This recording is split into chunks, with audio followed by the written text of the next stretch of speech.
वसल्लम सल्लु अलैहि सलातु वस्सलामन अलैका या रसूल अल्लाह अस्सलातु वस्सलामन अलैका या हबीब अल्लाह सल्लल्लाहु तआला अलैहि वसल्लम। इमाम कहते हैं, नेमते बांटता जिस समत ज़ीशान गया, नेमते बांटता जिस समत वह ज़ीशान गया, साथ ही मुंशिए रहमत का कलमदान गया। ले खबर जल्द के गैरों की तरफ ध्यान गया, ले खबर जल्द के गैरों की तरफ ध्यान गया। मेरे मौला मेरे आका तेरे कुर्बान गया, और दिल है वो जो दिल तेरे याद से मामूर रहा, दिल है वो दिल जो तेरी याद से मामूर रहा। सर है वो सर जो तेरे कदमों पे कुर्बान गया, सर है वो सर जो तेरे कदमों पे कुर्बान गया। उन्हें जाना उन्हें माना ना रखा गैर से काम, उन्हें जाना उन्हें माना ना रखा गैर से काम। लिल्लाहिल हम्द दुनिया से मुसलमान गया, लिल्लाहिल हम्द दुनिया से मुसलमान गया। और आगे फरमाते हैं कि आज ले उनकी पनाह, आज मदद मांग उनसे, आज ले उनकी पनाह, आज मदद मांग उनसे। फिर ना मानेंगे कयामत में अगर मान गया, फिर ना मानेंगे कयामत में, फिर ना मानेंगे कयामत में अगर मान गया। और मक्ते में फरमाते हैं, जानो दिल होशो खिरद सब तो मदीने पहुंचे, जानो दिल होशो खिरद सब तो मदीने पहुंचे। तुम नहीं चलते रजा सारा सामान गया, तुम नहीं चलते रजा सारा सामान गया। मुअज़्ज़ज़ सामीन, मैंने कुरान अज़ीम की एक मारूफ मशहूर आयत करीमा की तिलावत की है, और मैंने मुनासिब भी समझा असर हादिर की रियायत करते हुए कि अगर इस आयत करीमा की तफसीर कर दी जाए और अल्लाह के बंदों में से कोई भी इस पर अमल कर ले तो इंशाअल्लाह वल अजीज हम सब का बेड़ा पार हो जाएगा। तो सबसे पहले इस आयत करीमा पर हमें हक बोलकर सबसे पहले मुझको फिर आप सामाइन को उस पर अमल की तौफीक दे, और साथ ही साथ इस आयत करीमा का मफहूम आप अपने घरों तक पहुंचाएं और इस पर उन्हें भी अमल की तौफीक अता फरमाए। अल्लाह रब्बुल इज्जत कुरान अज़ीम में इरशाद फरमाता है, या अय्युहल्लज़ीना आमनू अतीउल्लाह व अतीउर रसूल, ऐ ईमान वालो अल्लाह और उसके रसूल सल्लल्लाहु ताला अलैहि वसल्लम की इताअत करो, और व उलिल अमरी मिनकुम, और उनकी इताअत करो जो तुम पर हुकूमत वाले हैं। यहाँ बादशाह इस्लाम मुराद है। और एक जगह अल्लाह फरमाता है, वमन युअज़्ज़िम मिन शाइरिल्लाह,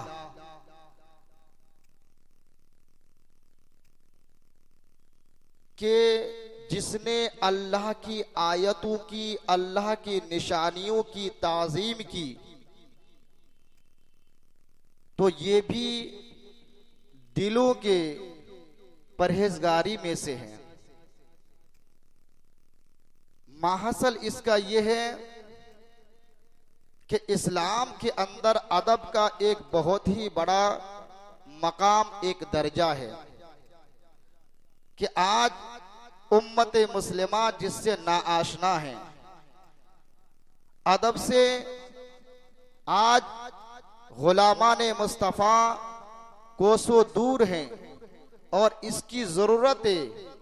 आज जो मुसलमानों के अंदर ज़बू हाली का जो सबब है, गिरावट का जो सबब है, मसाइबो आलाम में आज अगर हम गिरफ्तार हैं तो उसका कारण ये है कि आज हमने फरामीन अल्लाह का तर्क कर दिया है, फरामीन रिसालत को बालाए ताक पर रख दिया है। आज हम शरीयत मुतहरा के मामूलात से बहुत दूर हो चुके हैं, जिसकी वजह से आज हम गिरावट में मुब्तला हैं। तो मजहब इस्लाम के अंदर ईमान लाने से पहले,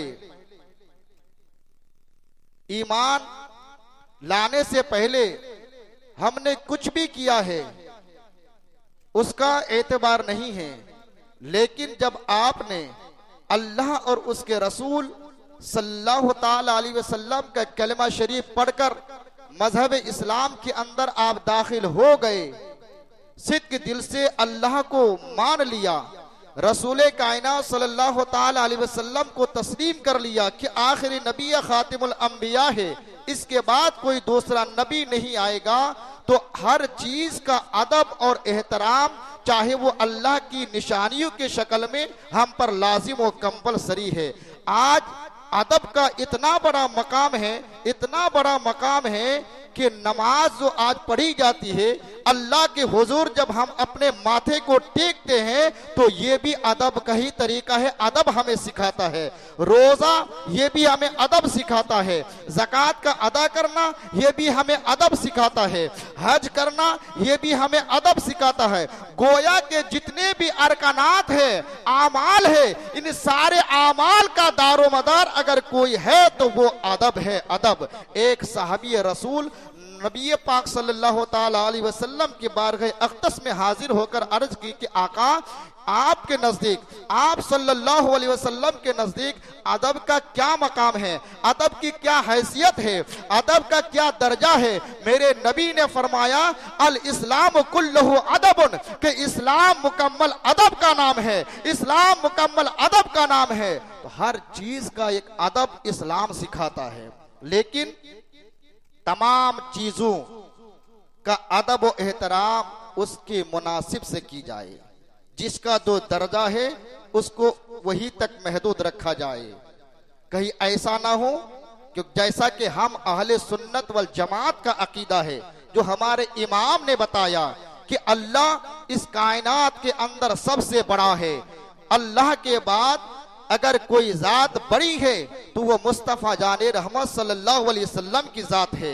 हम नबी की तारीफ भी इतनी ज्यादा नहीं करते कि अल्लाह से हम बड़ा मान ले। ऐ अकल वालो, जरा सुन लो कि मेरा मोहम्मद खुदा नहीं है, मगर दिलों में ये नक्श कर लो कि वो खुदा से जुदा नहीं है। उसके बाद फिर अंबिया किराम के बाद सहाबा किराम का मकाम आता है, सिद्दीक अफजलुल बशर बादल अंबिया है, फिर फारूक अल्लाहु अकबर अदालत के ताजदार है, सिद्दीक के बाद उमर का मकाम है, उमर के बाद उस्मान का मकाम है, उस्मान के बाद फातेह खैबर का मकाम है। एक दूसरे पर हम फौकियत नहीं देते और ये इस्लाम का मिजाज भी नहीं है। तो हर चीज का अदब उसके मुनासिब से की जाए। पहला अदब क्या है? अल्लाह का अदब है, अल्लाह का अदब है। उसके बाद रसूल कायनात का अदब है, उसके बाद खाना काबा का अदब है। हर चीज का अदब ये इस्लाम सिखाता है, हर चीज का अदब। मस्जिद का अदब है, माँ बाप का अदब है, खाना काबा का अदब है, कुरान का अदब है, चलने फिरने का अदब है, बातचीत करने का अदब है, बड़ों का अदब, छोटों पर शफकत करना, ये भी एक अदब सिखाता है। और साथ ही साथ इस्लाम हर चीज का अदब हमें सिखाता है, लेकिन उसके मुनासिब क्या है? उसके मुनासिब ये है कि हम जब अल्लाह का अदब करें तो अल्लाह का अदब ये है कि अंताबुदुल्लाह, कि जब हम उसकी इबादत करें तो उसके साथ किसी और को शरीक ना करें, शरीक ना ठहरे।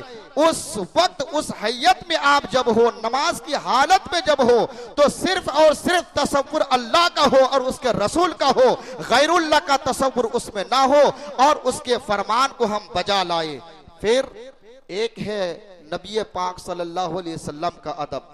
नबी पाक सल्लल्लाहु अलैहि वसल्लम का अदब यह है कि जब भी हम उनका नाम ले तो अदब से ले, एहतराम से ले, और उनके जो फरामीन हैं उनके फरामीन पर हम अमल करें। एक मस्जिद का अदब है। मस्जिद का अदब यह है कि जब भी हम मस्जिद के अंदर दाखिल हो, प्रवेश करें, तो सबसे पहले जो आका ने फरमाया कि मस्जिद का हक मेरे गुलामों पर यह है कि जब मस्जिद में दाखिल हो तो कुछ चर लिया करे। अर्ज किया गया, आका इसका क्या मतलब है? मेरे नबी ने फरमाया कि चढ़ लिया करे का मतलब यह है कि कुछ पढ़ लिया करे, यानी चाहे हम्द हो, चाहे कलिमा शरीफ हो, चाहे दुरूद पाक हो, चाहे सुबहान अल्लाह हो, चाहे अल्हम्दुलिल्लाह हो, जिक्र कर लिया करे। यह मस्जिद का अदब है। उसके बाद अदब यह है कि जब हम मस्जिद में आए तो अपने पांव फैलाकर ना बैठे, बल्कि अदब के दायरे में बैठे। मस्जिद का अदब यह है कि मस्जिद की तरफ पीट करके ना बैठे, ये मस्जिद का अदब है। और खाना काबा का भी अदब है। खाना काबा का अदब यह है कि जब भी हम खाना काबा की तरफ अपना रुख करें तो उसकी तरफ पाँव ना फैलाए, उसकी तरफ मुंह करके थूके ना। हालत बौलो बराज यानी पेशाब व पाखाना करते वक्त उसकी तरफ रुख ना करे, जान बुझ करके उसकी तरफ हम ना थूके। ये खाना काबा का अदब है। एक कुरान का अदब है। कुरान का अदब यह है कि कुरान को हमेशा बालाए ताक पर रखा जाए, बालाए ताक पर रखे। और जब उस कुरान मुकद्दस को हम ले, अल्लाहु अकबर, तो लेने के बाद पहले हाथ फेरे, हाथ फेरने के बाद उसको चूमे, अदब व एहतराम से सीने में रख करके तब जगने पढ़ा जाए। ये कुरान का अदब है। लेकिन सारा अदब आज हमसे दूर है। हमने फरामीन रिसालत पर अमल करना छोड़ दिया है। आइए मैं बताऊं कि सहाबा किराम ने किस तरीके से आका अलैहिस्सलातु व तस्लीम के इस फरमान पर अमल करके दुनिया वालों को बता दिया, और जो उसका सिला मिला कि ऐसा दर्जा अल्लाह ने उस अदब और ताज़ीम की वजह से अता फरमाया कि आज 1400 साल का अरसा गुजर गया, आज भी उन सहाबा किराम का नाम, उनका अज़कार, उनके आमाल हमारी जबान पर जारी व सारी है। फिर ताबईन का मकाम आता है, फिर तबे ताबईन का मकाम आता है, फिर औलिया किराम का मकाम आता है, फिर अइम्मा मुस्तहिदीन का मकाम आता है। अल्लाहु अकबर। सहाबा किराम का अदब क्या है? जब उन्होंने अल्लाह पर ईमान ले आया सहाबा किराम ने, और रसूल कायनात सल्लल्लाहु ताला अलैहि वसल्लम का कलिमा पढ़ लिया, अदब यह था कि जब भी किसी महफिल में बैठा करते, ये सिर्फ नहीं कि दौरे रिसालत में जो महफिल सजी हो उसका ही एहतराम हो, और आसरे हाजिर में जो महफिल सजी हो उसका एहतराम ना हो। आज भी महफिल वही सहाबा किराम का तरीका है कि जो महफिल उस दौर में सस्ती थी वही महफिल आज भी सस्ती है। फर्क सिर्फ इतना है कि वह आका वाज फरमा रहे थे, आज नाइबी ने मुस्तफा वाज फरमाते हैं। जो एहतराम उस दौर में सहाबा किराम ने किया है, तो उनके गुलामों को चाहिए कि उसी महफिल का एहतराम भी इसी तरीके से की जाए। आका सब जब वाज फरमाते, सहाबा किराम, अल्लाहु अकबर, सहाबा किराम बैठे होते, और इस तरीके से काजी अयाद ने लिखा है शिफा शरीफ के अंदर कि गोया के सरों पर परिंदे बैठे हैं। क्या मतलब? परिंदे बैठने का क्या मतलब? परिंदे बैठने का मतलब ये है कि इस तरीके से अपने सर को झुका करके बैठते और अल्लाह की बातें, रसूल कायनात की बातों को सुनते कि अगर सर उठाते ऐसा महसूस होता कि जैसा कि परिंदा उड़ करके यहां से वहां चली गई, ये महसूस करते थे। ये अदब का तकाजा और अदब का एहतराम सहाबा किराम ने किया। कि उसके बाद सहाबा किराम की बात ही कुछ अलग है। आते हैं नीचे कि अदब की हैसियत क्या है। इमाम मालिक रज़ियल्लाहु तबारक व तआला 40 साल तक मदीनातुल मुनव्वरा में क़याम रहे, लेकिन आपने बौलो बराज ना किया। ये अदब का तकाजा है कि जब कोई बंदा, वो भी अल्लाह का बंदा है, हम भी अल्लाह का बंदा है, लेकिन यहां सारे आमाल का दारो मदार नीयत पर होती है। मुसम्मम इरादा किया, इस तरीके से एहतराम किया कि अल्लाह ने उसकी हिफाजत की। 40 साल तक, 1-2 साल की बात, 40 साल तक आपने बौला बरात नहीं किया।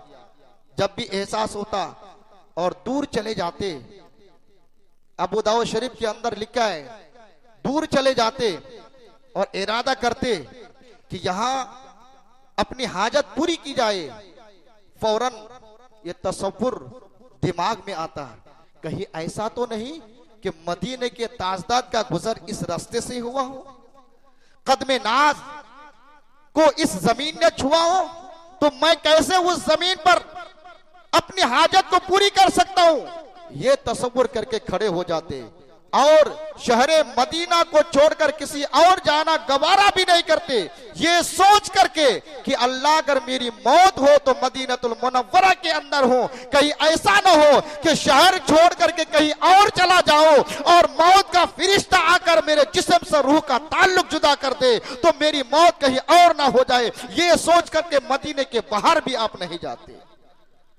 ये अदब का तकाजा था। ये कुरान का अदब सरसरी अंदाज में बताऊं कि कुरान का अदब आज हम देखते हैं कि कुरान अगर बोसीदा हो गया है, कुरान के पन्ने अगर फट चुके हैं तो हम उसकी हिफाजत नहीं करते, किसी पन्नी में भर करके उसको बताते कि जाओ मस्जिद खाली है, मस्जिद में भर दिया जाए। ये भी अदब के खिलाफ है, ये तरीका नहीं है। जब तक कि वो कुरान मुकद्दस के औराक सही सलामत रहे आप उसको अपने काम में लाते, और जब फट गया तो वो मस्जिद और मदरसे के हवाले आप कर दे रहे हैं।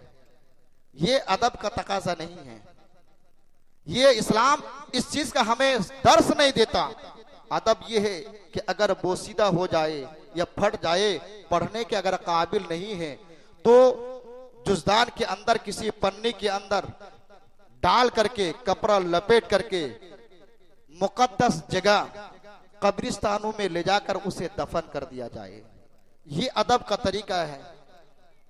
बहुत सारे लोग मस्जिदों में ला करके रख देते हैं, और मस्जिद ये खुदा का घर है, मस्जिद ये खुदा का घर है, साफ सफाई का हुक्म दिया है, और आप बोसीदा कुरान मुकद्दस को ला करके उसमें भर रहे हैं।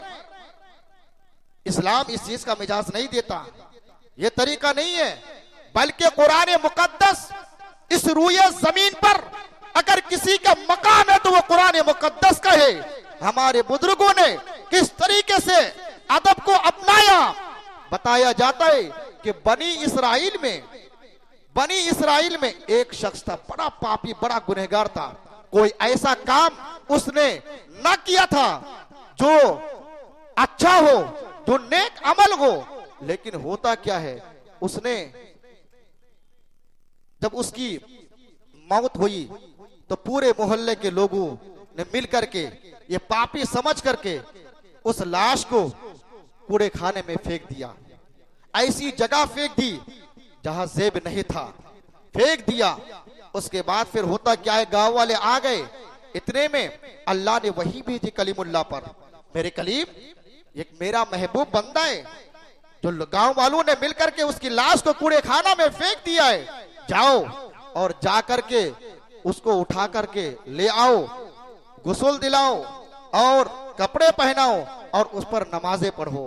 चुनांचे जब कलीमुल्लाह आए, लोगों से पूछा कि तुम लोगों ने फला की लाश को कहां फेंका है, बताया कि या रसूल अल्लाह, ए अल्लाह के कलीम, वो पापी आदमी बड़ा गुनहगार था, बड़ा गुनहगार पापी था, हम लोगों ने मिलकर उसकी लाश को फला जगह फेंक दिया है।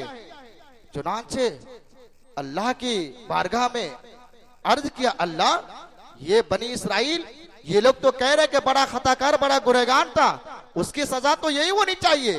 तो मेरे रब ने फरमाया, कलीम, बात ऐसी नहीं है, वो ठीक है, मैं तो अलीम बिजात सुदूर हूं, मुझे पता है कि वो बड़ा गुनहगार है, बड़ा खताकार है, लेकिन उसकी एक आदत थी, और आदत उसकी ये थी कि जब भी वो घर में आता तो तौराई शरीफ अल्लाह अकबर, जो मेरी किताब है जो तुझको अता किया गया है, वो तौरात शरीफ जब खोलता और उसके अंदर जब मेरे महबूब का नाम आता तो अपना हाथ रख करके उसे चूमता। अल्लाह अकबर, ये अदा मुझे इतनी पसंद आ गई, इतनी पसंद आ गई। अल्लाह अकबर, जो माँ कबल में उसने गुनाह किया था, इस अदब की वजह से मैंने सारे गुनाहों को माफ फरमा कर जन्नत का परवाना अता फरमा दिया है। ये तौरात शरीफ का अदब है। उस बंदे ने किया तो अल्लाह ने सारे गुनाहों को माफ फरमा दिया, जन्नत का परवाना अता फरमाया। कलीम से कहा जा रहा है, कलीम जाओ उस बंदे को उठा करके ले आओ, गुस्ल दो, उस पर नमाज जनाजा पढ़ो और पढ़ने के बाद उसको दफनाओ। और कुरान मुकद्दस, तवज्जो करे, कुरान मुकद्दस ये अफजलुल कुतुब है, तमाम किताबों में अफजल है, मेरे नबी भी अफजल है। अगर कोई मुसलमान इस किताब का अदब और एहतराम करे तो हमारी मगफिरत क्यों नहीं हो सकती, हमारी बख्शिशें क्यों नहीं हो सकती। अगर अल्लाह के बंदो कुरान मुकद्दस अगर बोसीदा हो गया है तो मजहब इस्लाम ने हमें इस चीज का मिजाज बताया, उसका तरीका सिखाया कि बोसीदा हो गई है तो उसे दफन कर दो। लेकिन बहुत सारी जगहों में ये बात भी है कि उसको जला दिया जाए, कुएं में डाल दिया जाए, दरिया में बहा दिया जाए, गंगा में फेंक दिया जाए। देखिए ये सब नाजायज और हराम है। जलाना ये नाजायज है, गंगा में बहाना ये भी नाजायज है। इसलिए कि जब आप बहाएंगे तो पानी बहा करके न जाने कहां उसे ले जाएंगे। जब आप कुएं में डालेंगे तो गोया कि आप ऊपर से कुरान मुकद्दस को गिरा रहे हैं, ये भी अदब के खिलाफ है। तो सिर्फ एक ही सूरत है, उसका तरीका यह है कि उसको किसी कब्रिस्तान में या फिर किसी ऐसी जगह जहां लोगों का आना जाना नहीं है, वहां जाकर के उस कुरान मुकद्दस को दफन कर दिया जाए। आज अदब हमसे कहा गया कि हजरत काजी अयाज रज़ी अल्लाह तबारक व तआला अन्हु लिखते हैं कि महमूद गजनवी को जो ये उरूज और इर्तिका मिला बहुत बड़ा, आपने देखा होगा, पढ़ा भी होगा कि तारीख इस्लाम में नेक और मुत्तकी परहेजगार बादशाह बहुत ही कम गुजरे हैं। उनमें एक सुल्तान महमूद गजनवी रज़ी अल्लाह तबारक व तआला हम्माम में पहुंचे। ये अयाज आपका खादिम था, फिर उसने तरक्की हासिल की, बादशाह का कुर्ब हासिल किया, तो बादशाह ने उसे एक ओहदा दिया और अयाज का जो बेटा था उसे खिदमत के लिए रख दिया।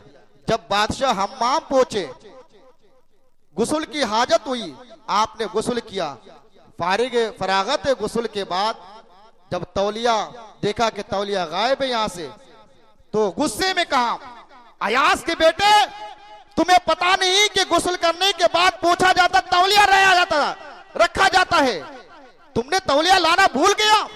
अयाज बगल ही में था, आवाज टकराई कान से कि आज बादशाह नाराज है, न जाने मेरे बेटे ने क्या कर दिया है। इसलिए कि जब कोई किसी से नाराज होता है तो फिर उसके बाप का नाम लेता है, अपने भरास को निकालने के लिए उसका नाम नहीं लेता। हमारी समाज में भी यही तरीका है, बाप का नाम लेकर के पुकारते हैं।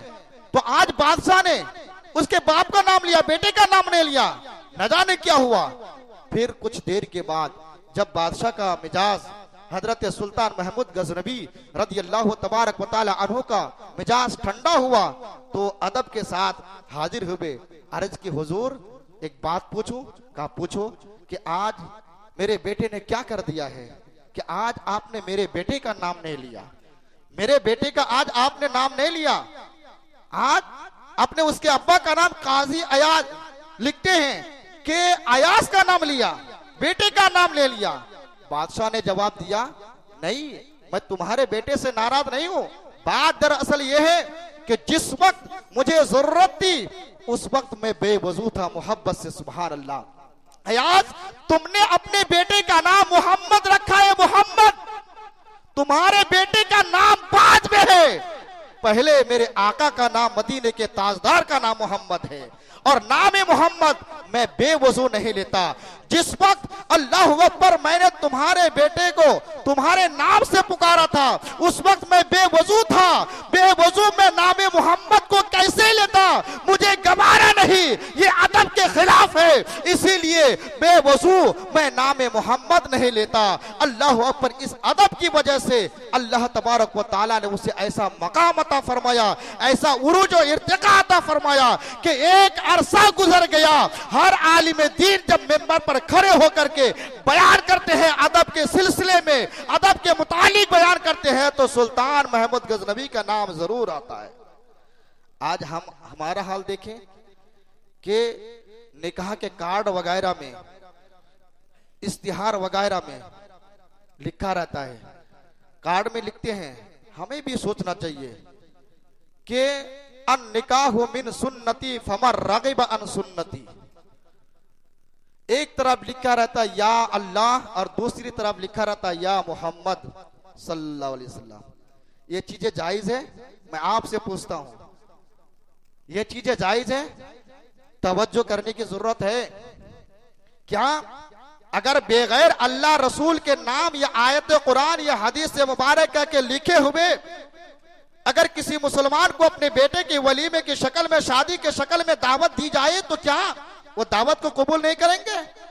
एक सुन्नत, जो शादी एक सुन्नत है, उस सुन्नत को अदा करने के लिए इधर आप अल्लाह और उसके रसूल के फरमान की बेहुरमती कर रहे हैं। शादी खत्म हो जाती है, कार्ड को ऐसे फेंक देते हैं। क्या आपने देखा कि उस कार्ड के अंदर क्या लिखा है? हदीस मुबारक का लिखा है। कहीं कहीं तो कुरान की आयत लिखी मिल जाती है, कहीं कहीं अल्लाह या मोहम्मद लिखा होता है। इस चीज की गौर करने की जरूरत है, वरना कहीं ऐसा ना हो कि हदीस मुबारक का मफहूम आपके कानों तक आने के बावजूद आप ऐसी ही हरकत करें, तो फिर आप कल कयामत के मैदान में पकड़े जाएंगे। नाम मोहम्मद की आपने तौहीन की है सल्लल्लाहु अलैहि वसल्लम, नाम तौहीद की आपने बेअदबी की है। इसलिए जरूरत इस बात की है कि जब भी आप इश्तिहार हो या शादी का कार्ड वगैरह हो, कुरान की कोई आयत उसमें नहीं होनी चाहिए। कुरान की कोई आयत नहीं होनी चाहिए, ना ही इसमें जलालत हो, ना ही इसमें रिसालत हो। वहां देने की क्या जरूरत है? हमने तो सिद्क दिल से अल्लाह और उसके रसूल को मान लिया है, उनका नाम हमारे दिल में होना चाहिए, कार्ड में नहीं होनी चाहिए। और हमारा ईमान भी यही है कि वलीमे में वही पहुंचेंगे जिसको अल्लाह चाहेगा, जिसको अल्लाह चाहेगा वही पहुंचेगा। तो मुसलमानों को इस चीज की जरूरत है तवज्जो देने की। और दूसरी बात यह है कि ये अदब का मकाम है। इंशाअल्लाह अज़ीज़ मैं फिर अपने इल्म के वसात के मुताबिक फिर मैं बयान करूंगा। बस अर्ज ये करना है कि अदब अपने बच्चों को आप सिखाएं, खुद अदब से अपने दिल को आरास्ता करें। अदब मजहब इस्लाम के अंदर सबसे आला मकाम रखता है। जितने भी आमाल है, इन सारे आमाल का दारो मदार मजहब इस्लाम के अंदर अगर कुछ है तो वो अदब है। अल्लाह के हुजूर अरीजा है कि हम सारे मुसलमानों को अदब सीखने और सिखाने की तौफीक को रौफीक अता फरमाए, और हम सबको नबी पाक सल्लल्लाहु ताला अलैहि वसल्लम जुमला सहाबा किराम के मामूलात पर अमल की हमें तौफीक अता फरमाए, हम में इत्तिहाद फरमाए। अल्लाह तबारक व ताला इस माह मुकद्दस के फैजान से हम सबको माला माल अता फरमाए।